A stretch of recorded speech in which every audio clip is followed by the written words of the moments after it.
What's up? What's happening? Welcome to a solo edition of Pick Central. I'm your host, Hubs. We're going to have Meek in the back. Hopefully some callers dialing in. Then we got my tennis pal calling at 12:30. Yeah, you're going to get some tennis today. You're going to get some baseball, some college football. But first, let's talk about Hey Dude. This week's episode is brought to you by Hey Dude. What better way to kick off football season? Can't believe football is finally here. Football season, then with the official shoe of tailgating. Hey Dude is the only option when you're planning your game day fit, easy to slip on, laid back style, and all day comfort. They hooked us up with a bunch of new pairs and we'll be wearing them all weekend long. Hey Dude is offering a special offer to get you ready for the season. When you're in the parking lot before a game or locked in the red zone on the couch, make sure you're getting ready for the football season with Hey Dude. For a limited time, go to heydude.com/Barstool and use code PICS20 to get 20% off the Hey Dude Barstool collection. That's code PICS20 to grab 20% off our favorite styles. Order yours today and experience comfort all season long. Shout out Hey Dude. All right, solo show. Bunch of places potentially to start. I should look at that camera. Well, I can switch the camera. Oh, okay. Well, you're making me go crazy. I was like, that's not looking at me. I'll zoom in. Fucking. Well, don't zoom in too much. Not too much. Let's start in a comfort place here. Baseball. We're gonna hit a lot of stuff today, and callers, you can lead us in any direction you want. Noel McLean. Yeah, we have an ace. That was a crazy start. I knew he was shoving. I didn't realize he went 8 until I was watching like SportsCenter or something that was covering it. But like the movement on his pitches are eye-popping, to say the least. It was like a dominant 8 innings where I don't think he threw like his 10th ball to like the 5th inning. Yeah. Like it was just nothing but strikes. Like he doesn't have Strasburg velo, but he's got like that type of like eye-popping movement like that Strasburg had, where it comes out of your hand and you have no idea where it's going. It clearly has, and, you know, with any pitcher, great pitcher, maybe outside of Paul Skeens because no one's figured him out really. You know, people will adjust, but you're going to have to do some hell of adjustment with that guy because it's so hard to just, there's so many different types of pitches and movement, and his location is pristine. And he had a quote, right, about how his walks are lower now because in the minors, his fielders suck, basically. He didn't say that, but I'm saying, I'm paraphrasing, I'm speaking for him. And he was like, the defenders are just way better than Major League, so I, don't have to nibble, basically. Yeah. Which is like more to like, I had a whole thing with Clemmer, and this is why you can't harp on minor league stats so much, is because some leagues have like juice balls, like the Pacific League, and some leagues, yeah, and obviously you're playing with terrible defenders or not major league caliber defenders. You're facing different types of hitters. Like you can't just like take those minor league stats and say, oh yeah, these will translate. This is exactly what it'll be. Like you can get a lot. Cam Schlitter wasn't doing what he was doing right now. He strikes out guys, but he's looked a whole different level of dominant in the major leagues. And same thing with McLean. It's just like, some guys are working on different things in their mind. You just can't take like, oh, you know what? McLean's stats have been good the last 3 months. I don't know why we're like that guy might have just been bored in the minor leagues. That's really what it came down to. It really comes down to that. And same thing with Bubba Chandler, right? Mm-hmm. Bubba Chandler, not good numbers, right? His first 2 outings have been outstanding. Yeah. It's just like some guys just truly like they're stuck down there and they're like, what else do I got to do? And you lose your sharpness. And then once you come up here, it all snaps. It's crazy. For 2 months, the Mets couldn't get a single pitcher other than David Peterson to go 6 innings. Right. Nolan McLean's last 2 starts, 7 innings, 8 innings. First start, I think it was like 5 2/3. It's like he just made it look so easy. And we talked about it on Gotta Believe It KFC. It's like, if you're like Senga Minaya, it's like, how do you feel watching a rookie just walk in and be better than you've been fucking all Frankie fucking Montas. season? If Frankie Montas, who couldn't do anything. Dude, he can't get 1 out no matter what. Yeah, so man, that's got to be. Do you have Tong starting? Tong's tomorrow. That's like John Tong's been like incredible in Double A. You only need 2 AAA starts for him to be like, he's one of our 13 best pitchers. Let's get him up here. Yeah, like that's another. Like I don't need a guy to pitch in AAA. No, at all. Like I just he should have been in AAA a while ago. Like it should. Like, I feel like he you was should center dominating Double A. Double A. I feel like it's just the camera's just going. I feel like that just shouldn't be happening. Good eye. I'm not usually the host, but it feels like maybe we shouldn't be doing that. That was weird. I don't know how that happened. I don't know. It's like someone was like slowly just raising it with their finger. Bizarre. Yeah, so that's exciting. Sprout, what's the deal with him? He's still in AAA. I used him at the bullpen on Sunday. I'd imagine what his role would be like a bulk guy, where it's like Minaya goes 4 innings or Holm goes 4 innings, and Sprout follows up. Whose spot is 4. Tong taking? No, but it's going to be a 6-man. Okay. Because we've had that should benefit Senga. Yeah. Because they're used to he's used to pitching back in Japan. He's only made 4 starts on regular rest his entire career. So. Got it. Okay. All right. So that's interesting. 6-man. You don't see that too often from a contender. But just like that, you're 4 back? 4 back. We still have 4 games at Philly in 2 weeks. So. That'll be crazy. But yeah, Phillies fans right now, I think, as I was scrolling the timeline, maybe it was Max or someone. Max's tweets were great. He was just like, it's the same team as last year. There's just nothing. They made you believe for a second maybe things were different, but it's really just the same team. Mm-hmm. And that's got to be depressing because obviously this core's time is winding down. Schwarber's a free agent at the end of the year. Harper's not getting any younger. Yeah. Castellanos. Trey Turner's having a great year. So that's exciting to look forward to, and he's locked up forever. But Schwarber, sort of like the linchpin and everything, could easily be elsewhere. Passon talked about it on a different show where Philly's going to be in a transitional period come this winter where it's like Schwarber's a free agent, Real Muto's a free agent. Real Muto, right. Ranger Suarez is a free agent. Zach Wheeler, you don't know what he's going to be like after this blood clot stuff. Right. You may never get the same Zach Wheeler again. It feels a lot like the end of the era where it was Howard, Utley, and all them. And there's going to be a transitional period. We're going to see how much they spend in the offseason to go through that. Maybe they bring back Schwarber. Maybe they bring back JT on lighter listen, money. They always spend. They're not going to be cheap ever, so you don't have to worry about that. But Schwarber could go elsewhere. I don't know. I don't know if Boston tries a reunion or something. I don't think it's also a matter of do you want to tie up all this money to guys in their 30s, which you already have. Like Harper's and Turner are signed forever. Nola's signed for another 5 more years, I think. Nola's a fucking... He's been a mess. He's got to get it together. If they have any chance... Did he pitch at all against you guys? No. I think he pitches tonight. He's got to get it together. If they have any chance of winning a playoff series at this point, it's got to be because of Nola. Yeah. How was Walker last night? He had 1 bad inning. I think it was 5 innings, 4 runs or something. It's mediocre. Okay. He's not the reason they lost. They couldn't hit. No. But So the Mets are finding some momentum here. Obviously you still have that September left where it's a lot of road games, so it's just not going to be easy. And obviously the Phillies are part of that. It's not, but what also helps is the Reds. The Reds. No, yeah. I think the fear of missing the playoffs is gone. Not gone completely. It's but 4. The 4 is a big. Okay, yeah, sure. If they sweep you in that series, then things become scary again. But you have a chance in that series coming up. That's very soon, right? Next weekend. Yeah. So if you sweep them, it's over. If we even take 1 game from them and we're up 2 would really do it. If we take 2 out of 3, we're good. Because then we'd have the tiebreaker, or I don't know how the 3-3 tiebreaker would work. But at this point, you're not even thinking about that. You're thinking about catching the Phillies. I'm thinking about catching the Phillies. I'm thinking about we're 2 games back in the loss column of the Padres. We had 3 versus them at home next month. And that would be for the top wild card spot. The fifth. 5 seed. Who's the Cubs have the 4. Cubs. And they're pretty much locked into that. They're not catching the Brewers. I mean, you are the same amount of games back of the Cubs as you are the Phillies. Yeah, and we do have head-to-head matchups at Wrigley the last week. So that's not over. There's so much time left. Yeah. I mean, there isn't, but there is. What does help is Don't tell Aaron Boone. We have head-to-head matchups versus the teams we're chasing. So that's what does help. That's massive. On my side, the Yankees bludgeoned the Nats again. 11-2. Hilariously, Volpe was 0 for 5 somehow in a game where everyone has hits. Getting booed in an 11-2 game is tough. That's really tough to do, but he managed to pull that off. But yeah, a bunch of homers. Again, Ben Rice did it again.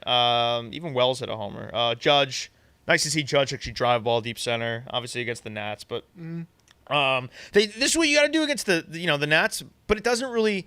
This really shouldn't change much. I don't want to sound negative, and someone just called me out on it on Twitter. But how can this change your opinion of the team when you just watch them play against the Red Sox and lose 3 or 4 the way they did? This is almost. It's such a slap in the face to play this way against the Nats, and just the complete opposite against Boston. Now they got 4 against the White Sox starting the night in Chicago. They're a step above the Nats, so let's see there. But even beating them, taking 3 or 4 or a sweep there, sure, great for the standings and hilarious enough that they are just tied with Boston and they're only 4 back in the loss column of Toronto. They're right in it, but they have shown no ability that they can play at the caliber those teams can. Yeah, like the Yankees are going to be in the playoffs. They're going to have enough games versus the Cupcakes that they'll dominate like this, where They won't miss the play. You just need to see them beat and perform Boston, Houston, Toronto, and they have that stretch coming just to up. have a mental thing. Like, okay, we can play with those guys. Dude, 100%. And they have that stretch coming up after this White Sox series. Because in all likelihood, wild card series, if they are a wild card team, the team you'd face in the first round would be Boston, Houston, or it seems pretty likely. I mean, things can change. I mean, things can definitely change. But so the worst division winner plays the 6th seed. The 6th seed. So I don't foresee that being the case. Actually, I mean, a lot can go bad here because they've got at Houston, home to Toronto, home to Detroit, at Boston. So actually, it's stupid to even speculate. Yeah, they can't be the 4, they can't be the 6. Like they can be whatever. They can be honestly anything they want. They'll be in just because I don't think Kansas City's catching them. No, and the schedule outside of those teams is like what we just experienced, where sweeps against the Nats and if you play well against the White Sox, you're positioning yourself for the playoffs. It's just a matter of what. Is it even worth a damn to care about? Now, obviously, I'm going to care, but I've seen the writing on the wall. It would floor me if they were able to really make some noise here. I just think they're too dumb of a team. I did think a funny thing. Boone was talking about Volpe after the game, like, the out and the base is loaded. He hit it on the screws, and a few games ago, like he's talking like Volpe, and he's saying like Volpe's been unlucky, as if like. He's Ben Rice, where Ben Rice, every single fucking ball in the summer, when he wasn't producing these numbers presently, was hit 105 miles an hour or faster. And he truly was being like, Anthony Volpe's not doing that. So don't group Volpe in like he's Ben Rice. He's not Ben Rice. He's terrible at bats for the most part. Yes, he got robbed on the last few games, but that doesn't like push aside like how many bad at bat. Like they're bad, man. They're brutal at bats. And thankfully, Caballero's here, and you won't see Volpe every day. But yeah, so that's frustrating. We'll see what the White Sox have in store for them tonight. But that was a little baseball. I think outside of the Yankees, Ohtani had a big step. 5 innings, one run, 2 hits, 9 Ks. That's good to see for him. That's a step they need, step they wanted. Padres took a tough loss to the Mariners. The Padres lost the Vetter Cup. We never talked about that. That's tough. Yeah, the Vetter Cup. The Vetter Cup. When was that? It was 2 series. Remember it's when they play Seattle. Yeah.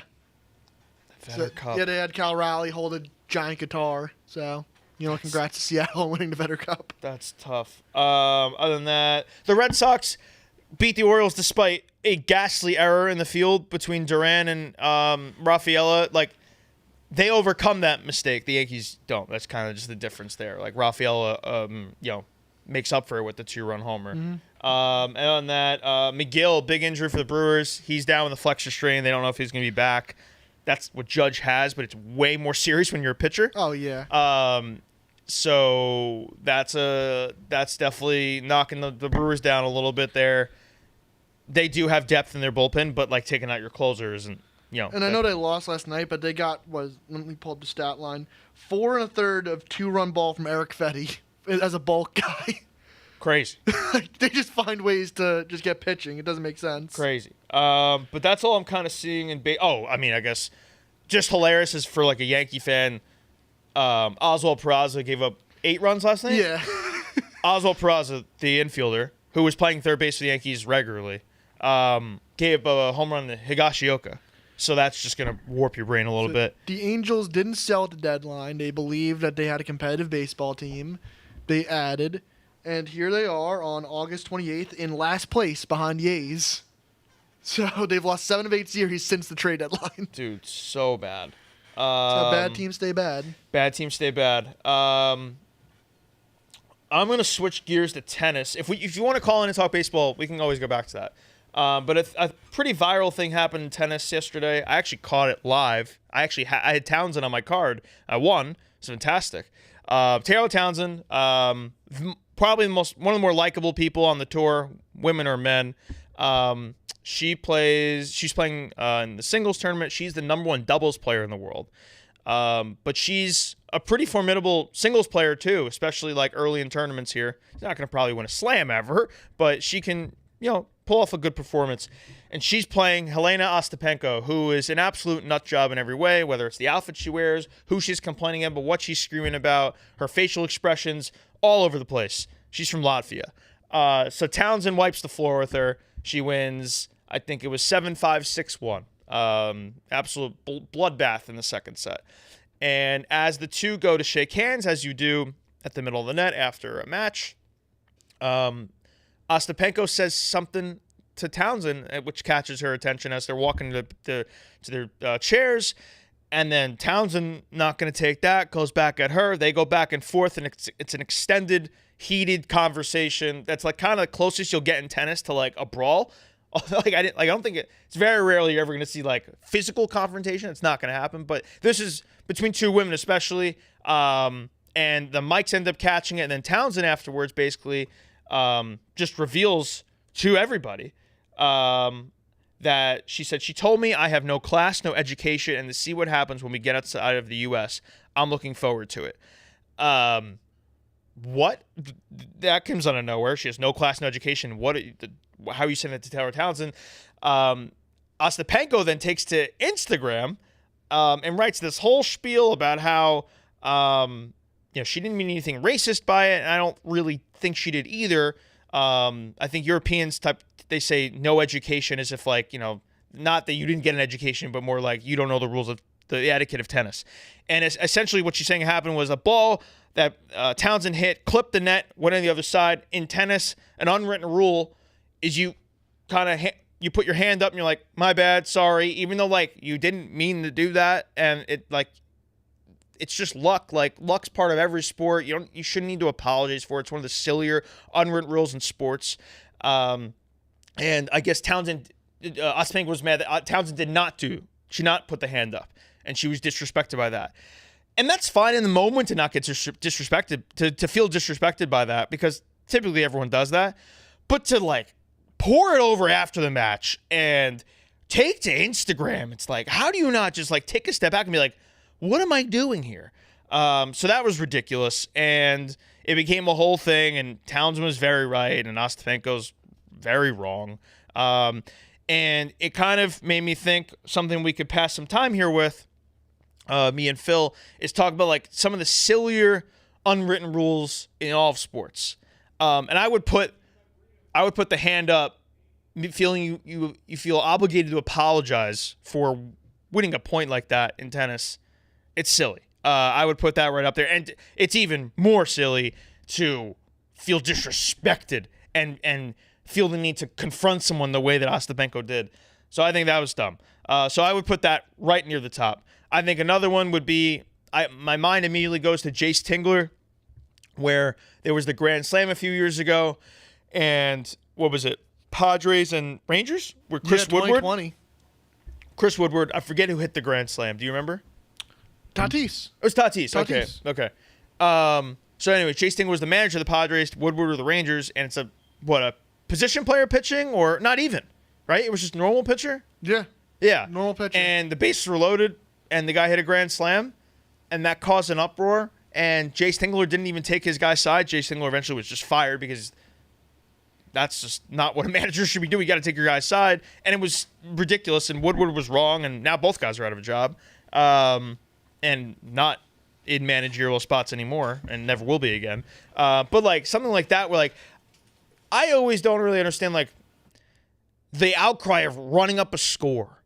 Like to me, like in football, and maybe I'll feel this way because I have a team with a spread or I want an over or something, but I've always felt it's so silly to get mad about running up a score, and it's silly for a team to feel like, oh my God, we can't score this touchdown here.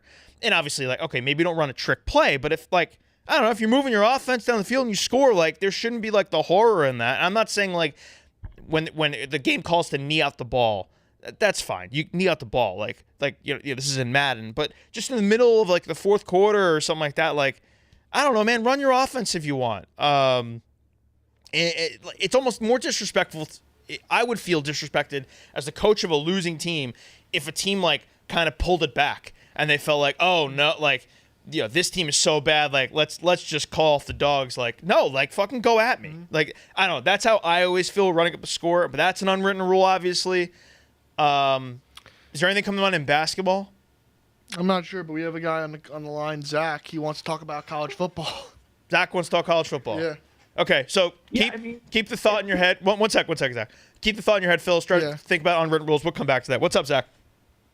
It's the first real night of college football, and you're talking tennis. So don't listen, dude. Don't listen. We're gonna get to college football. Well, I mean, it's like you're brutal on here, dude. Like, where's Rico? Where's that? Cut him off. Gone. We're getting the college football. We're getting the college football, dude. I can't do a full hour of college football for tonight's games. Tomorrow, we're talking about the entire slate of the weekend. Yeah. We're not talking about Saturday right now. Like, we're gonna get to Boise State, South Florida. We're gonna get to these games tonight. We're gonna get to Stony Brook. We're not talking about them right now.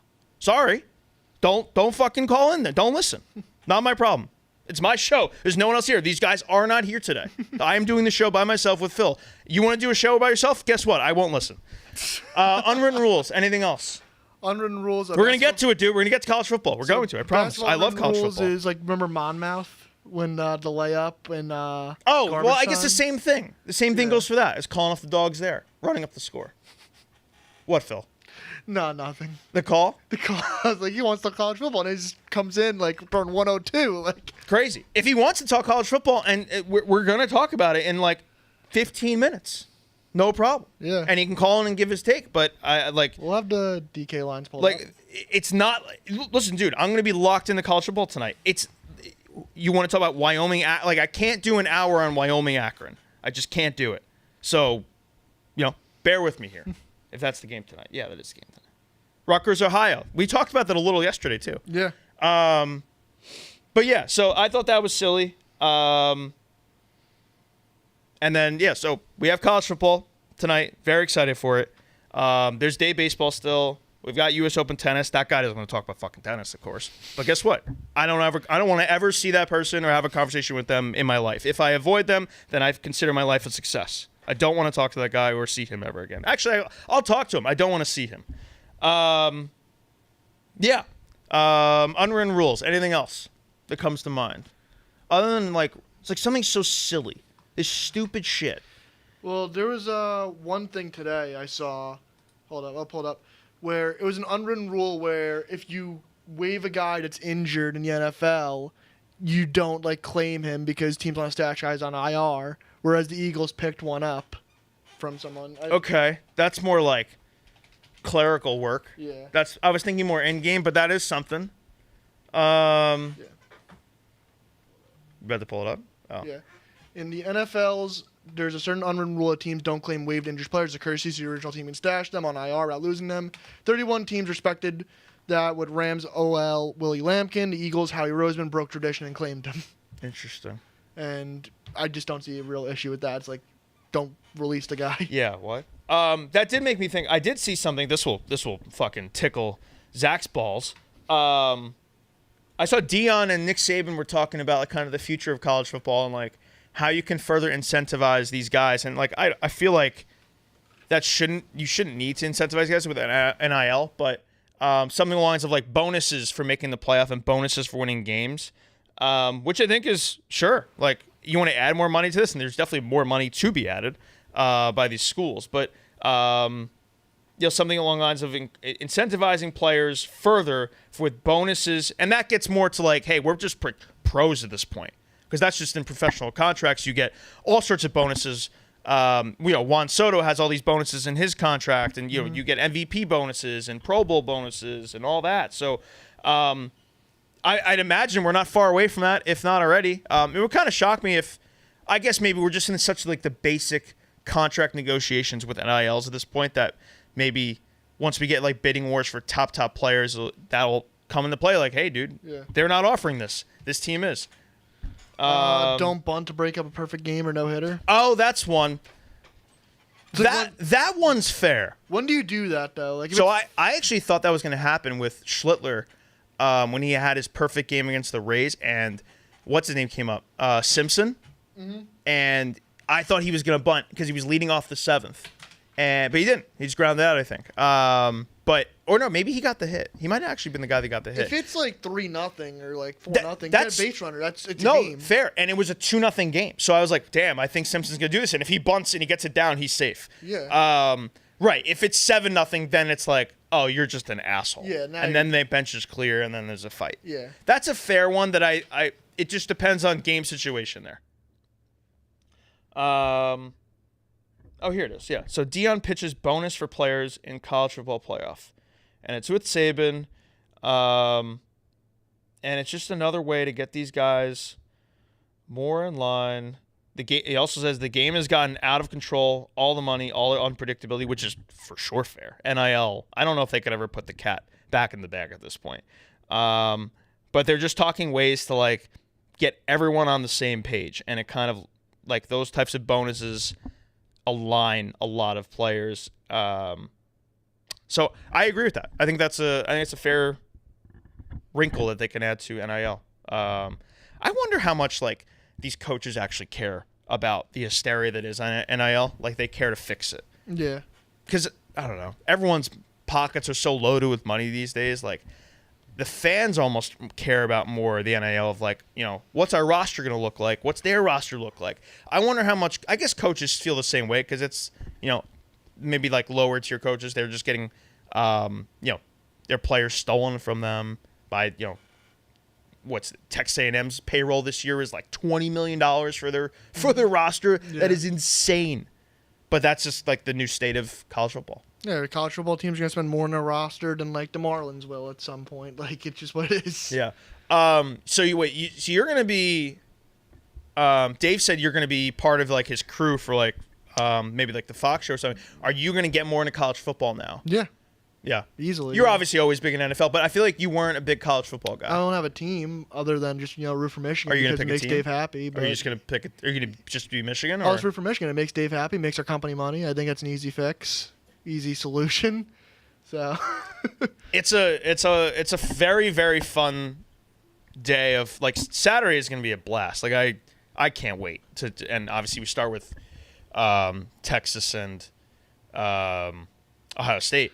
And there's obviously LSU and Clemson after that, and the Sunday's games. It's just a blast. There's so much on. So yeah, basically you're just doubling up with football. Like NFL is great, and you get that also on Saturday. That's the beauty of it. Obviously I root for Syracuse. I went to Syracuse.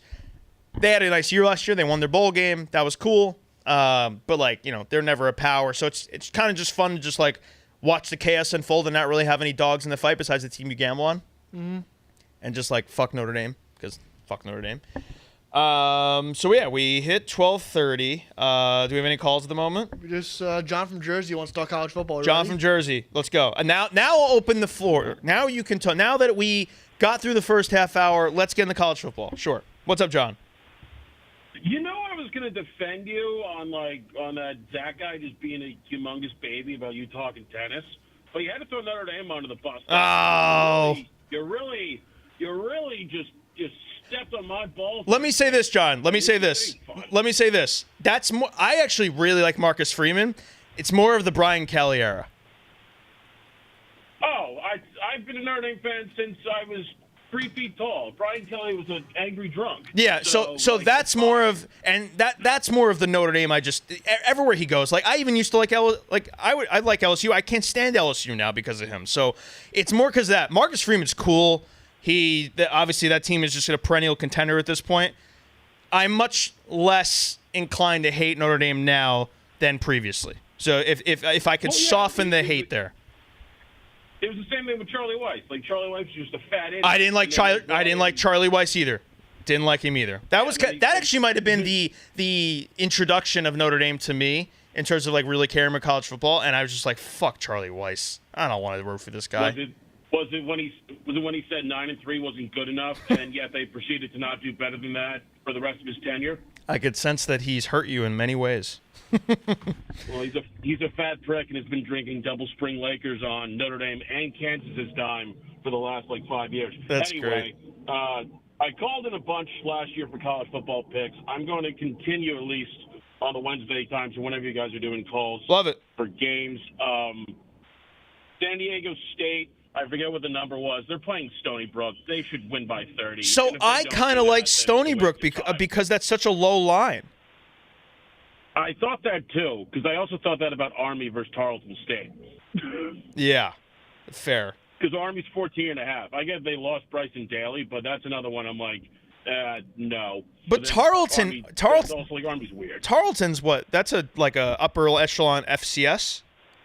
Tarleton. I should know that, but I don't. But I don't know. That number for San Diego State feels too easy to me. It is, but it's week one. Like every line feels like it's easy. Like Georgia's line against Marshall feels easy, and it's 40. Right. You know. Yeah. Mind you, drastically different programs in terms of distance of space. But do you know anything about San Diego State, the San Diego State team? No. I just know. I think they have a decent amount of guys returning, but I could be wrong. Okay. And obviously, for pride purposes, give me the Irish 2.5. If they don't have it, then they don't have it. But it's going to be a fun game either way. Yeah, so I'm intrigued about that game because I don't know what to think much about Beck. And I didn't really love him at Georgia. I didn't understand any of the top 5 pick talk with him. My question is, CJ Carr is the big mystery for me because I kind of know what I'm getting with Beck if it's that version. CJ Carr is kind of what am I getting here? So he's a better deep ball thrower than Riley Leonard ever was, but I think the competition between him and Minchie really says a lot. I think there's two. If you go by the Notre Dame beat writers and all kind of the fandom, it seemed like a lot of people were expecting Minchie to get the job, and then Carr did because Carr's the incoming freshman. Not incoming, redshirt freshman. Prodigal son type shit. Lloyd Carr's grandkid. So it has that play to it.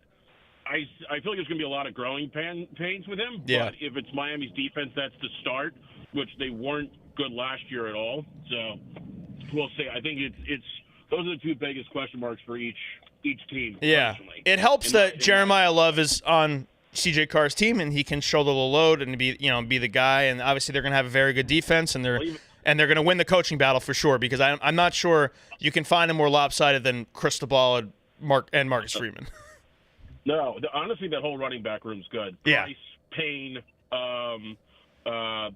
Jeremiah Love, obviously. Aeneas Williams is good out of the backfield catching. They have a good room. They just got Penn State's running back coach too, which I think it's not a massive upgrade, but the guy knows how to coach running backs when he coached Singleton and Katron Allen for 3 years. Sure. So it's another positive voice in the room that, to Freeman's credit, he's done well. It'll be interesting to see how Chris Ash takes over for DC, but hey, I'm not going to predict undefeated because they lost to Northern Illinois because they'll drop to one stupid game. But if they beat Miami and they beat them comfortably, it should be a playoff run and maybe further. Is that Chris Ash, the Rutgers guy?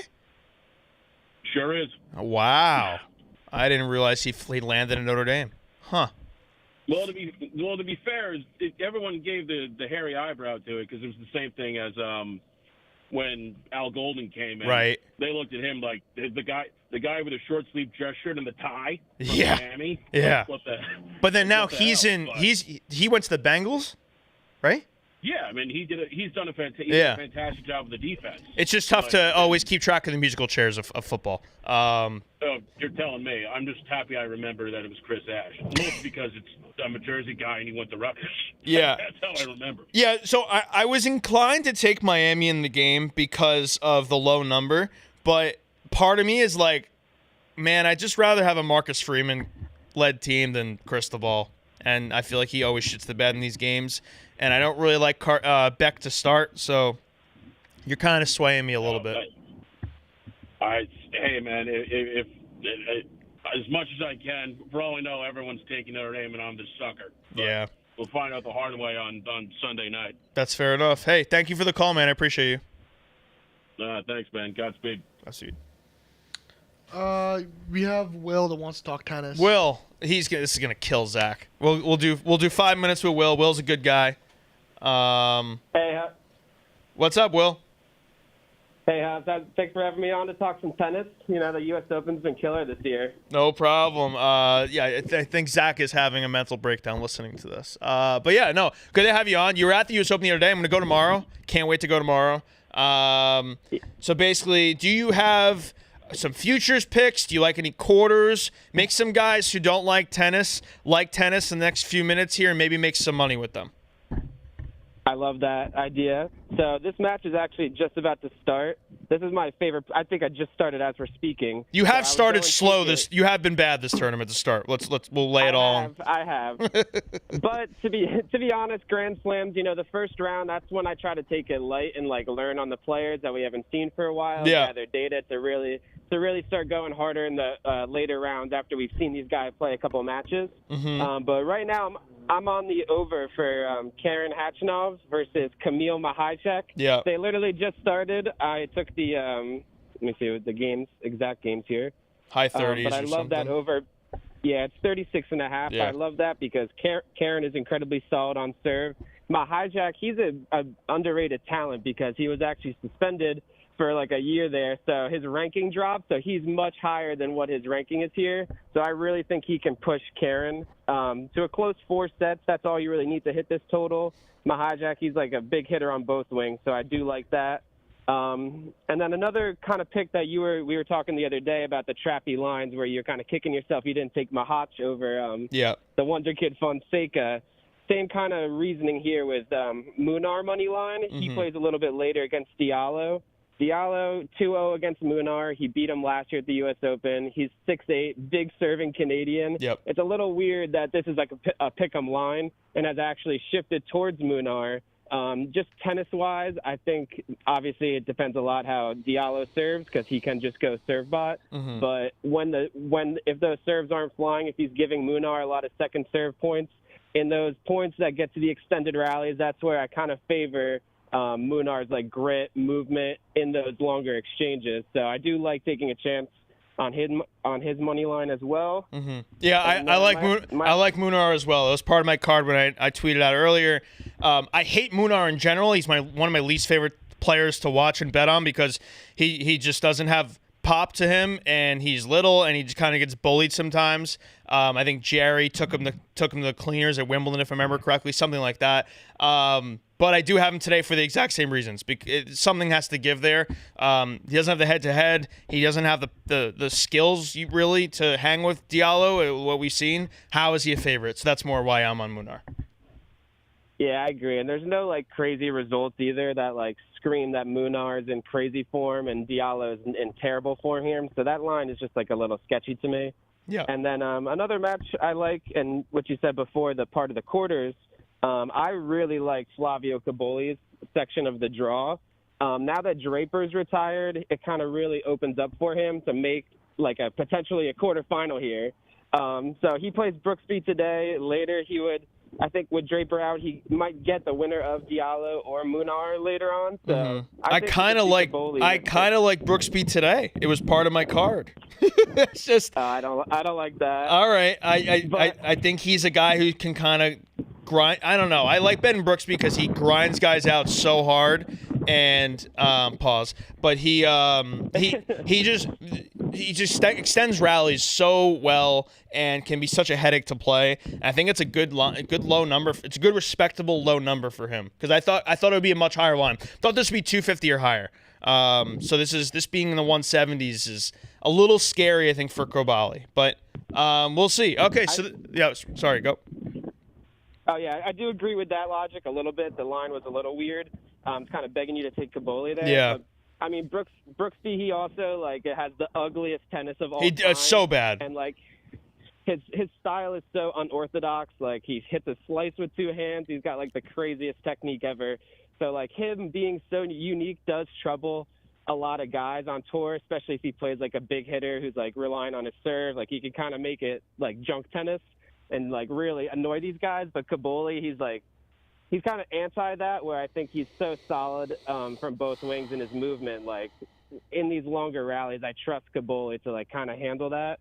And then his part of the draw is open, like I said. And then speaking of the contrast of ugly tennis, one match I'm definitely going to be watching, but probably not bet on, So if you guys are being like, oh, I don't know what matches to watch, I do think the Stefano Tsitsipas versus Daniel Outmaier match, the battle of the one-handers, it's going to be chaos. Yep. Like, Steph, you never know. You never know if you're going to get top 5 Stefanos. It was a good version of him last match, though. I like him to carry the momentum today. I took him minus 1.5 sets, so we'll see. Yeah. Yeah, I agree. He won after he lost the first, right? He he just totally locked in. Alex Mueller. It was the best version of him I've seen in months. I don't know how that happened, but cool. I'm very biased towards the one-handers, so Yeah. I'm obviously gonna go there. But my last player of the day, to leave you off here, I love the value on Roman Safulin against Felix Auger-Aliassime Simulator. I think it's scheduled for like 3:30. So people, when it comes to Grand Slam tennis, people love seeing that guys went 5 sets and then fade them the next round. Like, these guys are mega athletes. Yeah. Some of the best athletes on the world, just because they play 5 sets, like, their recovery in 2 days, they can handle it. For sure. So I don't know if he's gonna pull off the upset today against Felix. Felix is kind of like Stefanos in that camp, where he's kind of all over the place with his form. But I do like taking that over. Yeah, I like the over too. Yeah, I like the over too. Yeah, I think that goes a tight 4 or 5 sets where Safulin really pushes him. And Felix is one of those guys who never really does anything easy. So those guys kind of tend to longer matches. All right, cool. All right, Will, thank you for calling in. Appreciate you. Always a good time talking to you. Go check out his pod, and hopefully I see you out there on the grounds. Yeah, definitely do. If I go tomorrow, I'll definitely let you know. We got to meet up, and I owe you a drink for coming on the pod. Cool. Sounds good. See you then, Will. Okay. Bye. All right. I hope Zach's okay. Yeah, those are 2 pleasant callers, not Zach. I hope Zach's okay. Listening to that, I'm really thinking for Zach right now. Okay, so let's dive into the slate here tonight. So obviously it's nice, 5:30. It's like, that's as I'm walking home from work. I'm gonna have to be like getting it on the ESPN app or whatever. Boise State, ranked Boise State at South Florida, 5.5 point line, favored to Boise. And then after that, you're gonna get Ohio at Rutgers. We had that talk yesterday about Ohio. Rutgers no longer has their running back. I love Manunjai. Then you have some pretty shitty games, if I'm going to be honest with you. A lot of teams, ECU, NC State isn't shitty. Bowling Green is where, Bowling Green is a former player. NFL player is their head coach. And I literally was talking about someone this morning, and now I can't think of it, and that is so frustrating. Eddie George, Bowling Green's head coach. Yes. So they're hosting Lafayette. I don't see a spread here. Elon Duke, that's Mensa, the transfer quarterback from Tulane. He's getting some Heisman sprinkle talk. I guess he can beat up on the ACC and maybe garner some numbers. He was good at Tulane, and injured to end the year. So they were lost in their bowl game, but they're a 37-point favorite. UT Martin was like a 19, 20-point dog yesterday. It's 26.5 now. So I wonder if, it's not like someone on UT Martin isn't worth 7 points. So I wonder if people just woke up today and were like, oh, college football starts today. I'm going to bet on Oak State because I know that team. But that is a wild jump in a number that has my eye. I liked UT Martin yesterday. I kind of like them today. That Oak State team sucks. Yeah. So I don't hate taking that 25, 26.5, whatever number you can get, and just kind of hoping UT Martin scores 2 touchdowns in that game and get inside the number there. So I'll probably be on them. Nebraska Cincy, obviously you got the Mahomes kid. The guy, he's like, I don't want to be Mahomes, but everything about him is Mahomes. He's fun to watch. That's an interesting game. 9:00 kick on ESPN. Nebraska's a 6.5-point favorite at Cincy. And then the Stony Brook game, which that guy called in, and he liked San Diego State. I still like Stony Brook. I don't know a thing about Stony Brook, but that's a number on the road, a true road game in San Diego State. That tells me San Diego State is not a good football team this year. So that's what stands out to me. Buffalo, Minnesota, that's an FS1 game. Our pals over at Fox. Yep. Got to watch that. And yeah, this Missouri. So this is a Marty Mush game. And I just don't like taking these games in general, whether it be NFL. Now, you're obviously not going to see a 40-point spread in the NFL, but you know the comparison would be a 14-point spread in the NFL, whatever, 16-point spread. I hate big numbers like this. It's because it really just relies upon, for the most part, fourth quarter garbage time bullshit. Exactly. And like it's the same thing in college basketball too. It's like college basketball's equivalent is like the walk-ons come in, right? The coach's son, I got to rely on him to hit a three. Or in the in college football, it's maybe the backup quarterback and the second units, and you're worried about one bad bounce by your team, by a shitty player who never plays, ruins it for you. And that's going to come in now. Obviously, the flip side is like Tennessee last year played Chattanooga, and they're up 45-0 at half, and they won like 68-3, and it was the easiest cover ever. So like you could get that too. But yeah, Missouri is 40.5-point favorite at home against Central Arkansas. So that's something that stands. That's like a Marty just takes those teams, and there's good numbers behind it actually. I think Power 5 teams that are monster favorites like that do pretty well against the spread in week 1. Derek from the chat's on Mizzou minus 39.5. He's also on Cincy plus 6.5. Okay. So I'll ride with you, Derek. I mean, you've been in the chat, so I'll stand with you. I'm a rider, Yeah. and I love Derek, and I had known Derek for a while, but we've gotten to know each other. That might be a Derek bet. I might toss in a unit there on Mizzou and just see what happens, and then maybe my love for Derek goes to places we never thought. There is something cool, like when they score, they do the M-I-Z. Yeah. Like, that is cool. So I could get roped in there. The old days of Dorial Green Beckham. Delaware State. If you're a Don, I think that. So my buddy went to Delaware. That might be their first game as a D1 team. It might be. ECU, NC State could get interesting. The Pirates. There was a few years ago where ECU just had like a really fun quarterback, and it was nice to bet on them, but I don't know if that's going to happen this year.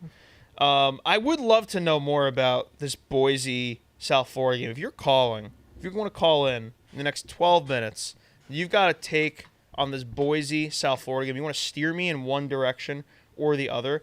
My gut would tell me I'm going to be on South Florida here, just because I think people are going to see Boise with a number next to them, and the notoriety of Boise, and it's less than a touchdown. And I feel like people are going to be on them, but I kind of want to go South Florida, but it's so tough. I love college football, and I will know all these players in a week or two.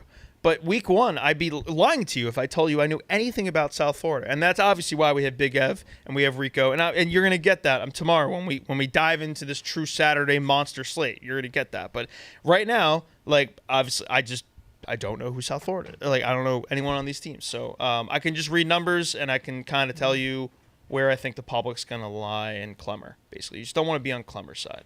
Speaking of Clemmer, I will be fading his pick tonight. He's on Trey Turner over 1.5 total bases. I will be taking that under 1.5 total bases. He's having a good month though, huh? Yeah, but Clemmer's Clemmer's actually won his last 2 bets pretty easily, so I'll fade him tonight. I don't think he'll win 3. It's Trey Turner 1.5 bases. Yeah, I'm taking the under. I'm aware. He's facing the Braves. It's Cal Quantrill. I mean, what if Trey Turner walks? Ever think about that? That is brutal. Like, I almost wish there was a rule. Like, maybe walks count as half a base.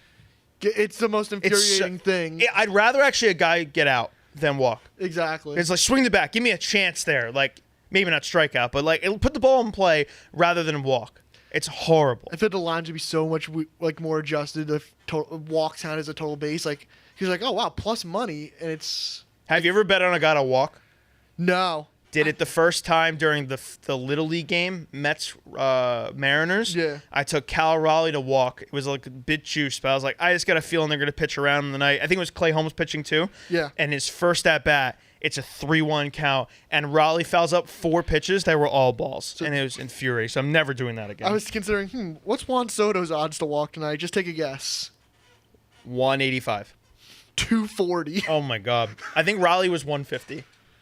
I mean, Juan Soto leads the league in walks, but it's like the minus 240 is insane. 240 is crazy. Like, what's Judge? Let me pull that up. Aaron Judge they're facing the White Sox tonight. Yeah. Aaron Judge is only minus 155. Wouldn't take that. I mean, he has not been good of late. Hopefully yesterday gets him going. Does Davis? Is that what's Davis Martin? Does he not walk a bunch I of feel guys? like he throws strikes. Let's see. 80 Ks, 35 walks. All right, that's not like eye popping. While we're also like on the thing of stats, Luis Ariz has like 15 strikeouts. I saw and, his like 15 Ks. 500 something. You actually just read my mind when I was thinking that. I was thinking about talking about Ariz because I think past him. So obviously he's a free agent at the end of the year, and it will be a real test right in the offseason to see how teams value his skill set. Like he doesn't like he's not a good defender. He doesn't hit No. for power. No speed, No speed. but He gets hit singles and doesn't strike out. doesn't strike out, hits singles, and gives you like really good at bats. And there is a value to that, but what is the value? Is it like a 3 or $30 million deal? Yeah, probably. Like something around there? Maybe even not maybe not 3 years. 2 for honestly. 20, 2 for 25, Yeah. with maybe an option. He's not a guy or- you should hit second in a lineup. No, and also I think with him like the same way with DJ, where like those contact guys just like kind of fall off the face of the earth quick. Exactly. When But he's that- still like pretty young too. He's only like 20. He is. 28. He is. He's not near DJ. I obviously wouldn't give him a long-term deal. But yeah, that was 94 OPS plus. He's been below average this year. Yes. If you look at it like you would analytically for any normal player, you're gonna hate him. It's more you gotta like eye test him, which people obviously are gonna hate. But yeah, Arai is always an interesting guy. As a Yankee fan who was always we wanted a leadoff guy who can set the table and do what DJ did a few years ago. Now Trent Grisham's been great. Trent Grisham might hit 30 home runs. Trent Grisham also. I don't know what he's getting paid. 30 home runs, elite defense in center field, he plays center field. Yeah, right? center. Yeah, elite defense center field, 30 home runs. He's decently young. Doesn't too. really have an arm, but that's a center fielder. You're not getting a center fielder as an arm usually. 3-WAR player, only one stolen base. But No, he has no speed. which is kind of weird.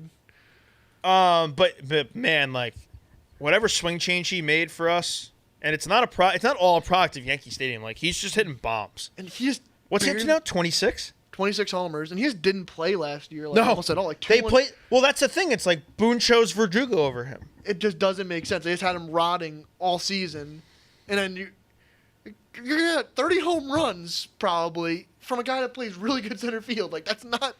There's value to that. Yeah. There's value to It's that. like what happened? I don't want to pay him, but some team will. He's only 28, but yeah, I get it. You like prior to this year, there was nothing with him. He was a top prospect though. He was a fourth outfielder for his whole MLB career before this. No, point, I though. get it, but like the hype like coming up, like he was Sure. a decently hyped prospect. Sure. I don't remember that, but Well, because he made the error in the wild card game with the Brewers. in right. That wasn't right. Yeah. So like he's.